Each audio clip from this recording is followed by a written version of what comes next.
में नियोजन भवन में एससीवीटी प्रमाण पत्र वाले अभ्यर्थियों ने हंगामा किया है। दरअसल ये अभ्यर्थी बिहार में तकनीकी सेवा आयोग की ओर से निर्गत अनुदेशक बहाली में मौका दिए जाने की मांग कर रहे हैं। सरकार ने एससीवीटी प्रमाण पत्र को अवैध ठहरा दिया है, जिससे इन्हें आवेदन करने का भी मौका नहीं मिल सका है। अभ्यर्थियों ने आरोप लगाया है कि श्रम मंत्री ने उनके हित में कारगर कदम उठाने का भरोसा दिलाया था, लेकिन कुछ नहीं हुआ। इन अभ्यर्थियों से बात की संजय कुमार ने। पटना के नियोजन भवन में एससीवीटी उत्तीर्ण अभ्यर्थियों का हंगामा लगातार जारी है। सैकड़ों की संख्या में अभ्यर्थी पहुंचे हुए हैं और इनकी डिमांड है कि एससीवीटी प्रमाण पत्र वाले अभ्यर्थियों को तकनीकी सेवा आयोग द्वारा जो अनुदेशक की बहाली ली जा रही है उसमें मौका दिया जाए। एक्चुअल में क्या मामला है और क्यों इन्हें मौका नहीं मिल रहा है, इन सारी चीज़ों से इनके बारे में जानकारी लेते हैं। फिलहाल ये नियोजन भवन में डटे हुए हैं। क्या मामला क्या है बताइए। मामला है कि बिहार सरकार जो है पहले से एससीवीटी चल रही थी, लेकिन 7 निश्चय के तहत नीतीश कुमार ने बिहार में प्रत्येक जिला में एक महिला आईटीआई खोले, जिसमें सिर्फ एससीवीटी का डिग्री देते थे और जनरल आईटीआई में भी एससीवीटी की डिग्री, अभी भी एससीवीटी की डिग्री लगातार बांटी जा रही है। हर आईटीआई में एससीवीटी की कोर्स चल रही है।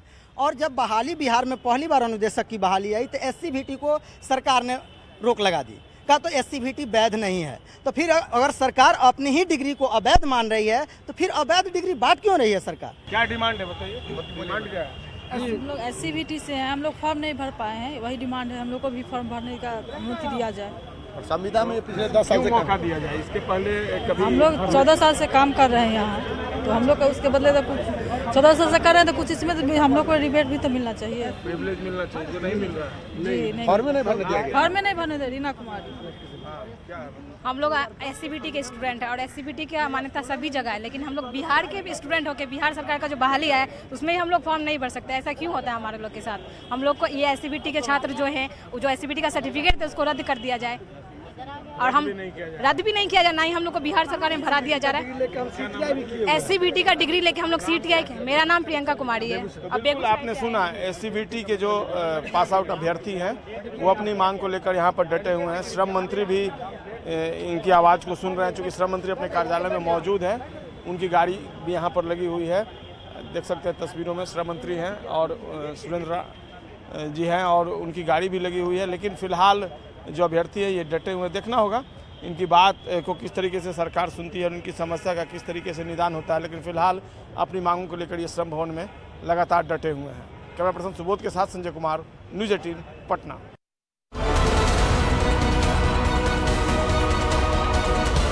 लालू जी, नीतीश जी, आपको जवाब देना होगा कि हिंदुओं को आप जात में बांट करके चाहते हैं कि मैं सनातन को समाप्त करूं, ये संभव नहीं है। अगर किसी ने भी इस तरह का बयान दिया है तो उनको अविलंब सनातनियों से माफी मांगनी चाहिए।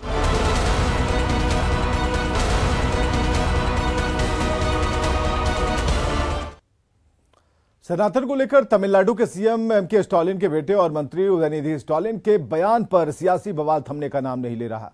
बीजेपी ने इस पर आईएनडीआईए गठबंधन के नेताओं की चुप्पी पर सवाल खड़े किए।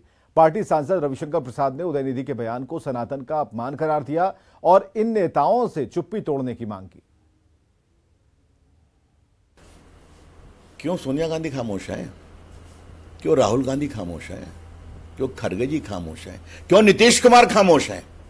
क्यों तेजस्वी यादव खामोश है? अपने पिताजी लालू जी को लेकर सिद्धिविनायक मंदिर गए थे ना मुंबई में, तेजस्वी जी, दिखावा था क्या? राहुल गांधी मंदिर मंदिर घूमते हैं ना वोट के लिए कि मैं भी हिंदू हूं, अपना गोत्र बताते हैं, दिखावा है क्या? तो रविशंकर प्रसाद ने उदयनिधि स्टालिन के बयान को लेकर राहुल, नीतीश और तेजस्वी की चुप्पी पर सवाल उठाए तो महागठबंधन के नेताओं ने बीजेपी पर तीखा हमला बोला और बीजेपी पर सांप्रदायिक राजनीति करने का आरोप लगाया। एक सवाल माननीय रविशंकर जी आपसे है कि आपके संसदीय क्षेत्र में बड़ी पटन देवी मंदिर है, भगवती का स्थान है, आप सांसद हैं, बताइए 1 रुपया का सहयोग आपने उस मंदिर में किया? और माननीय नीतीश कुमार जी के निर्देश पर 7.5 करोड़ रुपया हमारे दल के विधान पार्षदों ने मंदिर के विकास के लिए, जिसमें अफाक अहमद खान भी हैं, तो सनातन धर्म के पक्ष में हम कि आप लगातार एक ऐसे अभियान का हिस्सा बनेंगे जिसमें किसी दूसरे धर्म या धर्मों को बदनाम करने की कोशिश हो रही हो, तो एक दिन आपके धर्म के खिलाफ भी ऐसा अभियान चलेगा। इसलिए कांग्रेस पार्टी शुरू से ही धर्म संप्रदाय के नाम पर समाज को बांटने के खिलाफ है, क्योंकि हम जानते हैं कि हम आपके खिलाफ नफरत फैलाएंगे तो आप हमारे खिलाफ नफरत फैलाइएगा। इसलिए स्टालिन जो कह रहे हैं वो भाजपा की राजनीति की प्रतिक्रिया है। बीजेपी जो नफरत की राजनीति करती हो वो सनातन पर ज्ञान न दे, धर्म के आधार पर भाई भाई में झगड़ा फसाद कराने वाली भाजपा आज ज्ञान दे रही है। आदरणीय लालू प्रसाद जी, आदरणीय नीतीश कुमार जी, श्री तेजस्वी यादव जी खामोश नहीं हैं। उन्होंने तो भाजपा के खिलाफ तमाम विपक्षी पार्टियों को एकजुट किया है और जनता की आक्रोश को देखते हुए भारतीय जनता पार्टी के खिलाफ जो हल्ला बोल हुआ है तो बीजेपी इधर उधर की बात कर रही है। उधर बीजेपी प्रदेश अध्यक्ष सम्राट चौधरी ने भी राहुल, नीतीश और तेजस्वी की चुप्पी पर सवाल उठाया और INDIA गठबंधन पर सनातन को खत्म करने की साजिश का आरोप लगाया। इंडिया गठबंधन में जितने लोग हैं इस देश से सनातन धर्म को खत्म करने का प्रयास कर रहे हैं और तुष्टीकरण कर रहे हैं। उदयनिधि स्टालिन के खिलाफ ना राजद बोलती है, ना जनता दल यूनाइटेड बोलती है, ना कांग्रेस बोलती है। क्या ये लोग कसम खा लिए हैं कि हम सनातन धर्म को समाप्त करके ही छोड़ेंगे? कल तक तो जेडीयू के लोग और राष्ट्रीय जनता दल के लोग प्रश्न उठा रहे थे कि 19 तारीख को देश में गणेश चतुर्थी है, उसके उपलक्ष्य में कैसे पार्लियामेंट खुल सकता है। लेकिन सनातन धर्म को खत्म करने वाला बयान यदि स्टालिन के माध्यम से आया तो क्या घमंडिया गठबंधन के लोगों के द्वारा इसका विरोध करेंगे कि नहीं करेंगे, यह स्पष्ट तौर पर नीतीश कुमार जी को बताना चाहिए। इधर हम के राष्ट्रीय अध्यक्ष डॉक्टर संतोष सुमन ने उदयनिधि स्टालिन के बयान की निंदा की। उन्होंने नीच मानसिकता वाला व्यक्ति बताया। संतोष सुमन ने कहा कि किसी भी धर्म के ऊपर इस तरह की टिप्पणी अशोभनीय है और सभ्य समाज में इस तरह के बयान का कोई मतलब नहीं। किसी भी धर्म के ऊपर टिप्पणी करना और खास करके इस तरह का टिप्पणी करना अशोभनीय है और एक सभ्य समाज के लिए हम नहीं समझते हैं कि इस तरह के टिप्पणी का कोई स्थान है।